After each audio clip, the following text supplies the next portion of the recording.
У каждого из вас наверняка есть самые теплые воспоминания. У многих они связаны с годами беззаботного детского счастья. У меня эти годы прошли здесь, в городе Семей, Семипалатинск. Для меня этот город всегда будет самым родным и лучшим, и ассоциироваться с этим детским счастьем. Ну а у каждого туриста, который сюда приезжает, конечно же, первая ассоциация с городом – это Великий Абай. Здесь также творили Федор Достоевский, Мухтар Ауэзов, Шакарим и другие деятели искусства и культуры. Ну и мне очень хотелось бы, чтобы вы разделили со мной мою любовь с этим городом и уважение к личности Абая Кунанбаева.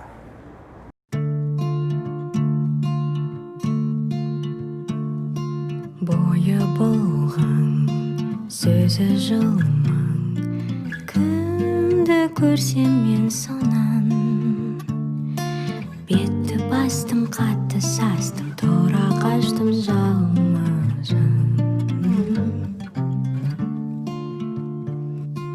Өз ойында, тұл бойында, бәрі жоқ пендесі. Есть очень много стереотипов, связанных с городом Семей. Наверняка, если вы приедете сюда, вам в первую очередь порекомендуют увидеть японский мост, который был построен в 2001 году. Есть и люди, для которых Семей – это мрачное десятилетие ядерных испытаний на полигоне. Возможно, о этих темах мы поговорим в следующих выпусках. Но сегодня я предлагаю поговорить о более ранних вехах в летописи моего родного города, о тех титанах, которые здесь жили и творили, Достоевском, Валиханове и, конечно же, о пути Абая.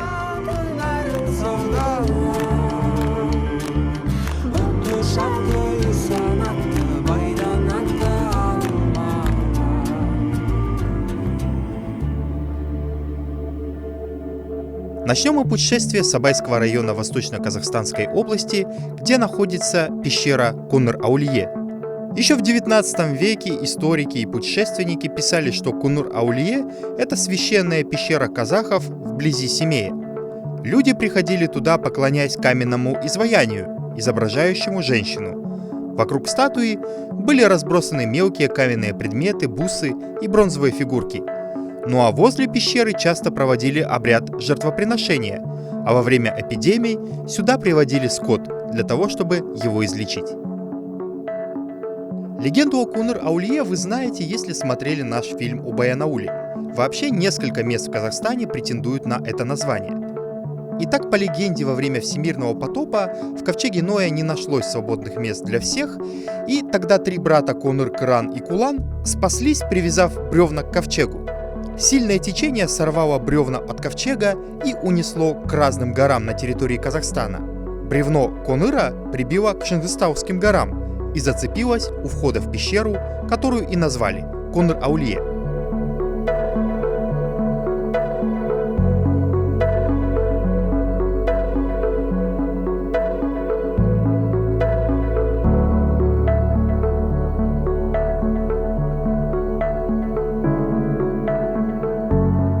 Интересно, что как раз одним из псевдонимов Мухтара Ауэзова было слово «конур».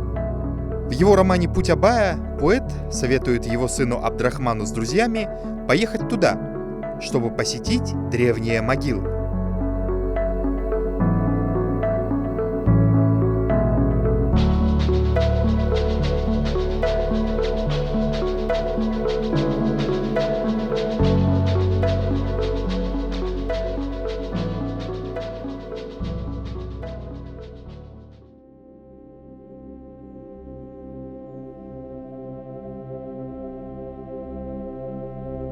У входа пещера сначала очень низкая, и придется пригнуться, но затем уже можно распрямиться и идти в полный рост. Ширина пещеры достигает 40 метров, ну а длина 120 метров. Знаете, еще несколько лет назад в эту пещеру можно было прийти только с факелом, не было освещения, не было этих лестниц. Ну а сейчас все обустроено для паломников. Очень многие люди сюда приезжают и из Семея, из Усть-Каменогорска, из Павлодара, из Астаны, из многих городов Казахстана. Пока я сюда ехал, мне водитель рассказал историю, что в этом году двое ребят из Алматы дошли пешком То есть решили проверить себя и как паломники прийти в Кунар-Аулие. Главной причиной паломничества в пещеру Кунар-Аулие является целебное озеро, которое находится в его глубинах. До сих пор сюда приходят паломники, чтобы окунуться и набрать этой воды. По легенде, казахские воины укрывались в этой пещере во время борьбы с джунгарскими захватчиками и излечивали свои раны в этом озере.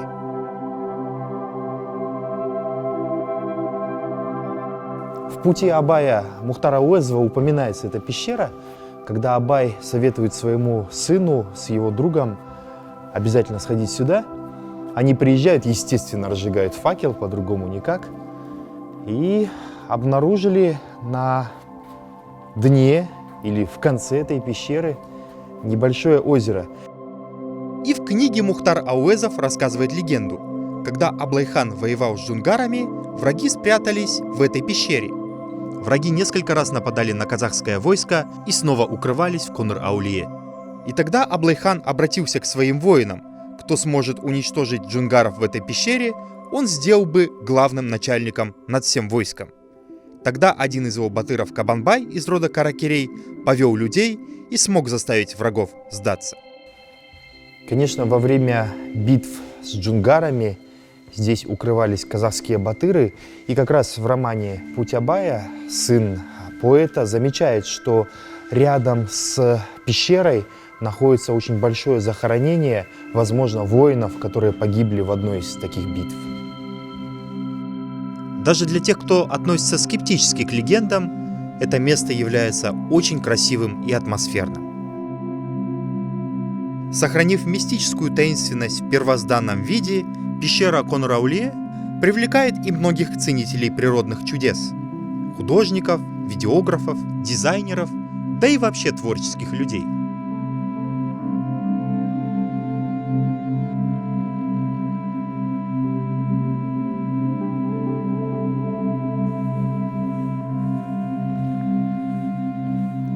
Ну а в конце пещеры находится небольшое подземное озеро. С ним связана интересная легенда. Считается, что под этим озером есть ниша с другим небольшим подземным озером, в которой захоронен сам Чингисхан. И, возможно, поэтому горы, где мы находимся, и называются Шыңғыстау. Паломники считают эту воду лечебной. Они набирают ее для питья и в обязательном порядке купаются, окунаются 3 раза. А температура здесь около 0 градусов Цельсия.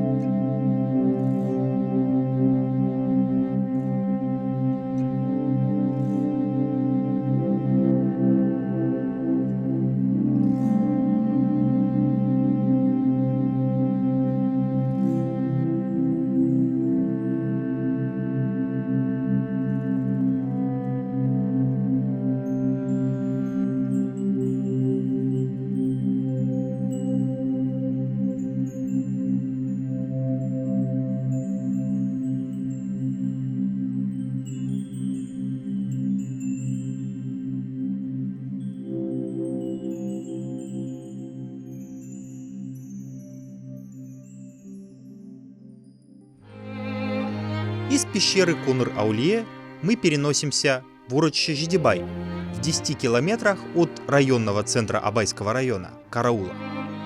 Здесь находится дом, в котором поэт Абай Кунанбаев провел последние годы своей жизни. На входе в музей можно увидеть арбу, которой пользовался сам Абай. 2 годами ранее умер его брат Оспан, который жил здесь, и Абай по закону аменгерства должен был жениться на его вдове Еркежан. Так он переехал в родовое поместье, где прожил около 10 лет своей жизни. В доме 8 комнат.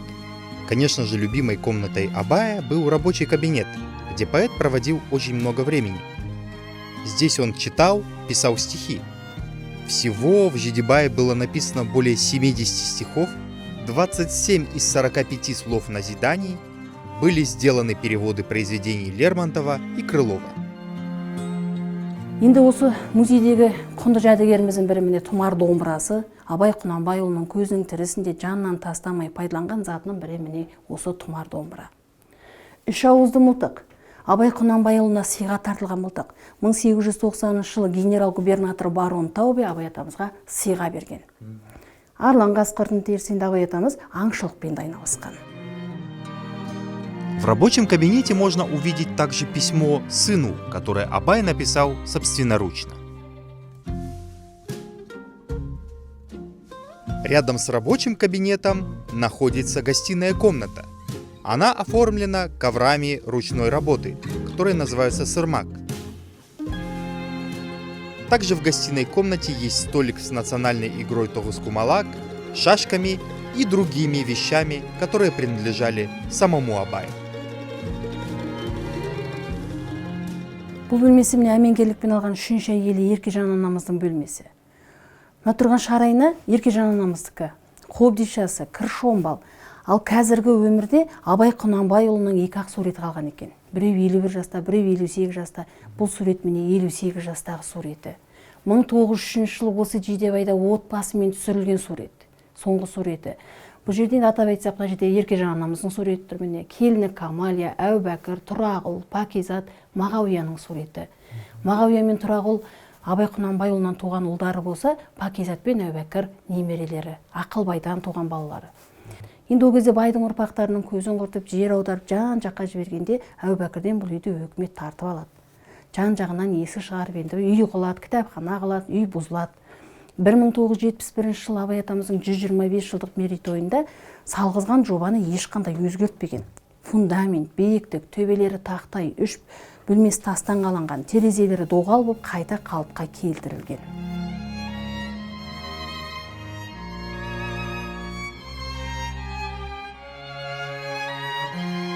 Интересной является и комната, где хранились продукты, своего рода холодильник начала 20 века. Здесь вялилось мясо, а в казанах варилась пища.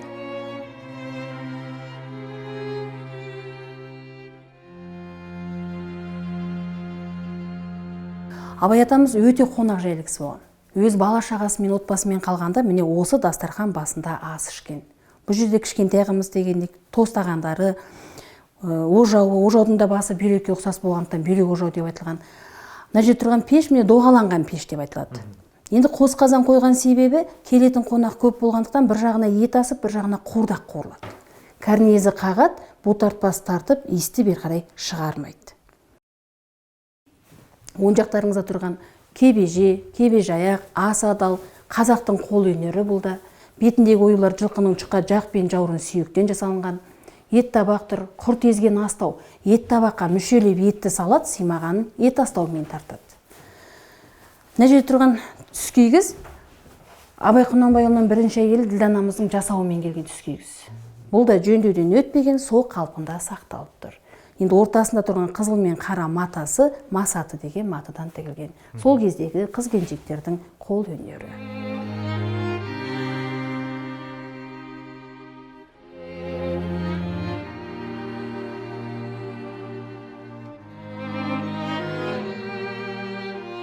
Недалеко от родового поместья похоронены и близкие поэта, его мать Улжан и бабушка Зире, которые оказали большое влияние на становление Абая как личности, поэта и философа.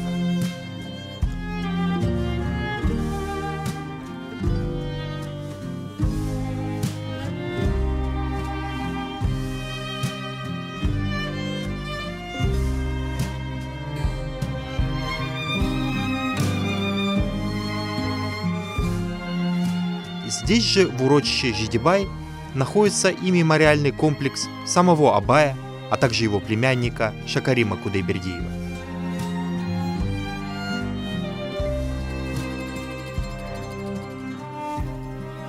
Этот комплекс построили в 1995 году в честь 150-летия Абая Кунанбаева, а отреставрировали в 2020 году в честь 175-летия. Әуелгіде қазақы төрт құлақты саман зират болған. Ол зиратты Абай өзі оспанға салдыртқан. Оспанның басында құлпытас қашатқан. Ол құлпытаста абайдың өзі арнайы жазып сөз болған екен. Оспанның басынан байлықты өтті, балуандықты өтті, мырзалықта өтті. Бұл өмірден бәріміз де өтеміз. Құрметті мұсылман қауымы, осы маңда болсаңыз, Оспанның басына зиярат етіп, дұға бағыштаңыз деген сөз болған екен. Ол құлпытастар кейіннен осы музейге енгізілді, экспонат ретінде абайдың музей үйінде сақталып келді. Негізі абай Шілденің Шіліңгір ыстығында Балашақпақ деген жайлау бар, осы жерден 100 шақырым көлемінде. Сол жерде өмірден өткен. Ол кісіні Құнанбай қажының қорымына жерлеу керек болған. Яғни сол жердегі үлкен әулеттің қасына қою керек болған. Бірақ күннің ыстығына байланысты Балашақпақтың өзінен осы Жидебайға дейін 2 күн жүріп келген екен. Сонда осы үйдің ақсақалдары, үлкендері ақылдасып, бұл жерде жерленген Оспан бар, Оспанның қасына қояйық деп шешім қабылдаған. Содан абайды осы Оспанның қасына қатар қойған. Абай шәкәрім мұраларының кеңінен ұрпаққа жеткізілуі ол бір руханияттың алдыға ілгерілей түсу деп тануымыз керекпіз. Өйткені біздің өмірде, осы шығыс өмірінде абайды тек ақын ғана емес, тек данышпан ғана емес, бізде әулие ретінде санайды.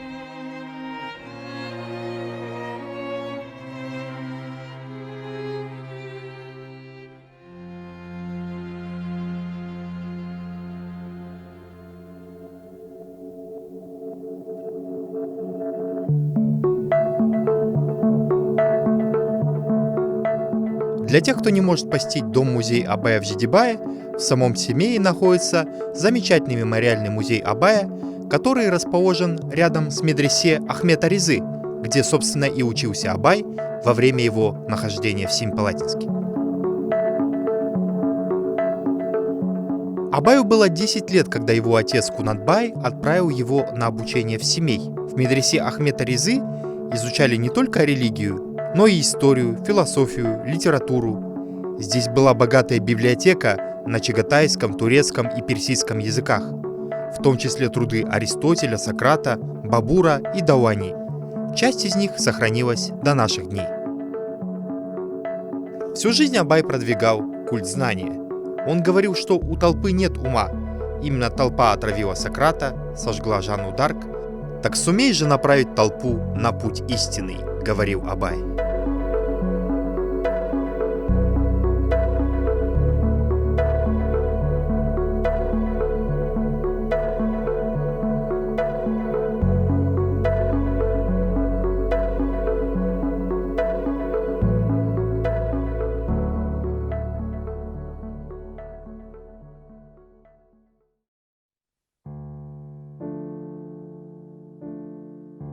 А это здание я про себя называю Семипалатинским Колизеем. Здесь располагалась первая в городе женская гимназия. Можно догадаться, почему город называли культурной столицей Казахстана, ведь в такой величественной форме строили не административное здание, а учебное заведение. Но история строения очень печальная. В 1917 году здесь было 2 пожара, тогда здание восстановили и организовали здесь госпиталь, а затем зооветинститут. Но в 1986 году произошел еще сильнее пожар. Сгорели все межэтажные сооружения, крыша, и с тех пор здание стоит в таком состоянии. Конечно, очень хотелось бы, чтобы его восстановили, и оно осталось в истории города.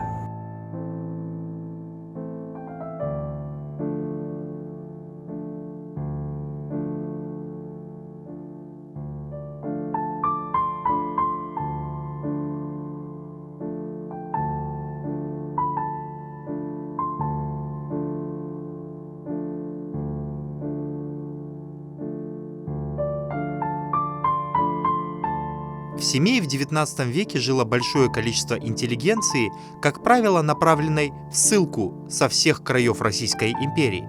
Это оставило след и на архитектурном облике исторического центра Семея.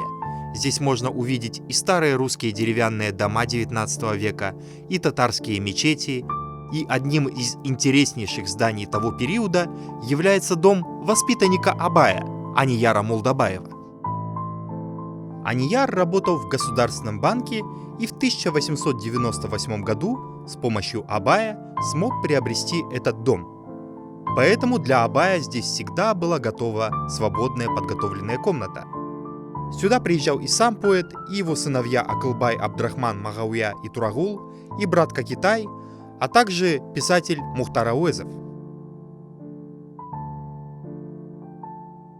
А в 20-х годах здесь нашли пристанище семьи деятелей Алаш-Орды Алихана Бухихана и Миржакыпа Дулатова.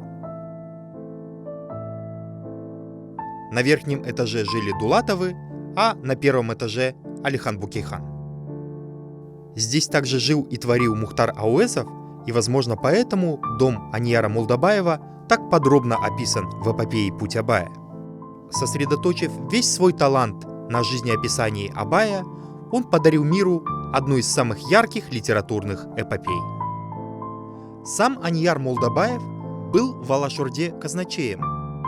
Возможно, поэтому, по политическим причинам, его имя нельзя было упоминать в «Пути Абая», и оно заменено там на Данияр.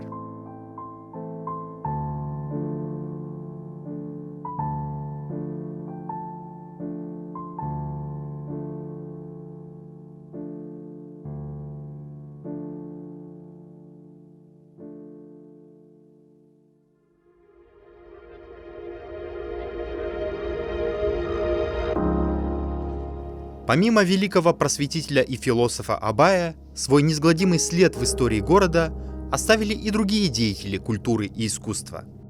Потрясающий музей искусств имени семьи Невзоровых является ярким подтверждением этому факту.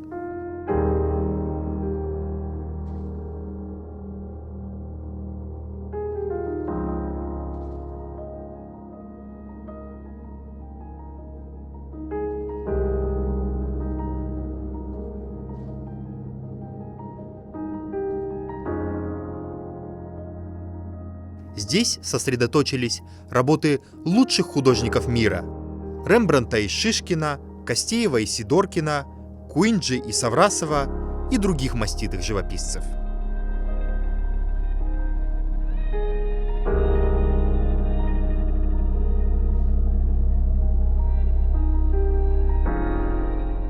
Удивительна сама история музея. Московский коллекционер Юлий Невзоров был так поражен Семипалатинском, что в 1988 году оставил здесь в дар практически всю свою коллекцию. 569 картин из его коллекции хранятся в стенах этого музея.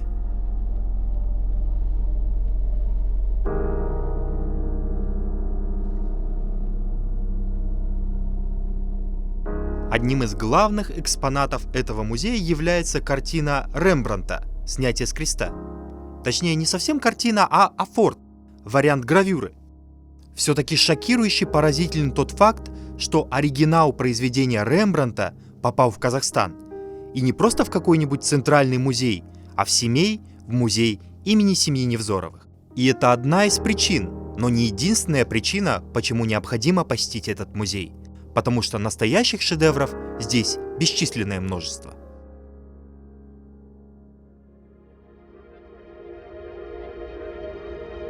Это работа, графическая работа Ивана Ивановича Шишкина. То есть здесь вот сам светлый – это сам холст, черным является это тушь, соус, то, что он использовал. Это графическая графика. То есть вот эта вся стена, она посвящена Ивану Ивановичу Шишкину. Вместе с живописными работами у него вот графическая работа. Поэтому вам так и кажется, что это подготовительная работа. На самом деле она самостоятельная композиция, которая является удивительным, уникальным, красивым, потому что только черный-белый цвет, а обратите внимание, насколько он здорово передает состояние природы, ощущение воздуха этого морозного, какой рыхлый снег, и в глубину дальше мы можем пройти, посмотреть. И он намеренно как бы срезает верхушки деревьев, тем самым передает, насколько они огромные. Детализация просто потрясающая. Да, вообще Шишкин, Иван Иванович Шишкин очень любил детально все передавать. Он изучал лес, изучал деревья, вот как доктор изучает анатомию человека, так вот можно сказать, он изучал анатомию природы. Ему для него было очень важно, если это дуб, то показать, что это дуб. Если это сосна, то это сосна. То есть очень убедительно. И для него было очень важно показать эти детали и показать это убедительно.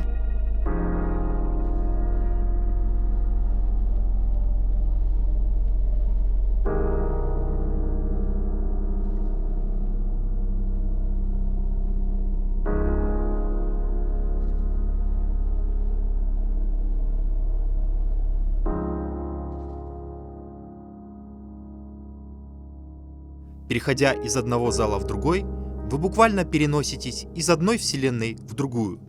Здесь настолько многообразные стили, почерки, темы, мотивы, что невозможно и за день охватить все богатство фондов музея имени семьи Невзоровых. Ну и, конечно же, я очень советую посмотреть казахстанский зал, где можно увидеть оригиналы работ Костеева, Сидоркина, Калмыкова, Исмаиловой и других грантов казахстанской живописи.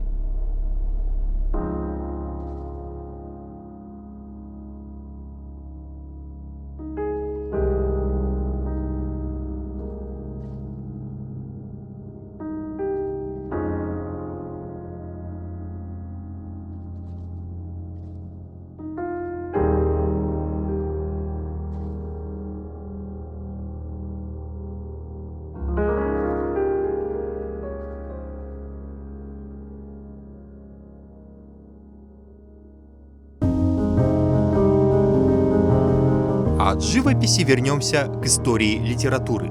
Здесь, пребывая в ссылке, оттачивал свое перо великий русский писатель с мировым именем Федор Достоевский.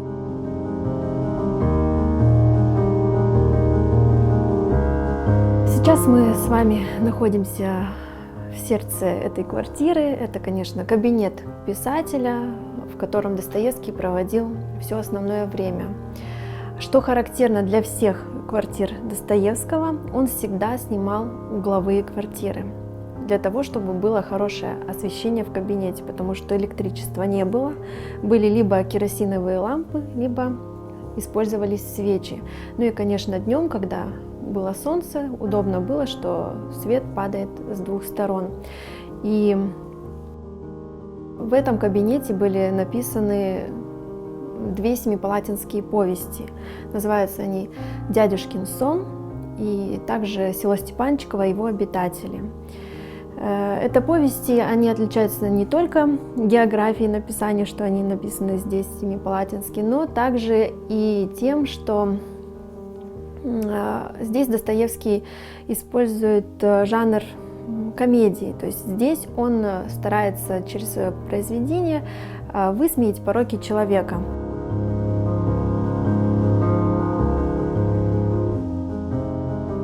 Конечно же, годы каторги, а затем ссылки в Семипалатинск прошли для Достоевского очень нелегко. И вполне возможно, что это тяжелое время отразилось и на настроении его произведений. Но зато он здесь нашел настоящую отдушину. В лице Чуканова-Лиханова он встретил не только единомышленника, но и настоящего друга. И эта дружба навсегда вошла в историю как литературы, так и науки.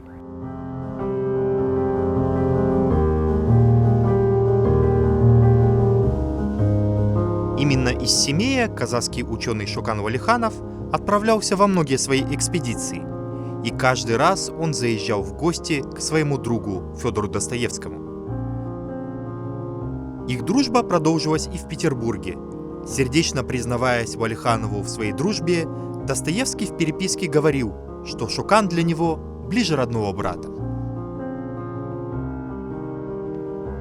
Стены этого дома научили писателя очень многому.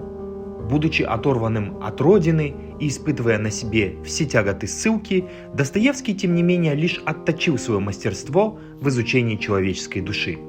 Здесь же он сполна ощутил ценность крепкой дружбы, любви и настоящей нравственности.